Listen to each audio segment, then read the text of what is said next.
वो मारी उम्मीदों माते खरो उतरेला जन मैंने खावा माते बैठा नाम लेन बधारिया। नाथजी बाबूजी ने मैं तो अर्ज करी, हे नाथजी बाबूजी मैंने खावा माते बैठाया है गाँव वाला हो समझने तो इज्जत राख दीजो मारी। मैं धन्यवाद दूं नाथजी बाबूजी ने चरणों में नमन करूं कि मैं आपरी बात माते सोनी 200% खड़ो उतरियो।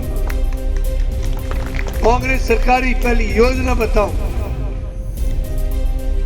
हमारे इंद्र सिंह जी साहब पुंडो भाई जो बात करी क्या साहब मोबाइल में चार्ज फ्री में गलाओ। अरे मोबाइल फ्री में बांट दिया हजारों हमारे हाथों। आपने मिलिया कि नहीं मिलिया कांग्रेस राज में? ए तो विचार करियो तो फांसा ले लो। अरे तो सिम ही नहीं गला से क्या एक सिम अतरी का आवे मोबाइल कितो मोटो आवे अतरो मोटो ने सिम कतरी आवे नक जतरी वाई नहीं गला से क्या कोई मोबाइल लान देला। विचार करो गरीब रे पेंशन खाद्य सुरक्षा रमाए अनाज फ्री राशन फ्री बिजली फ्री पानी फ्री।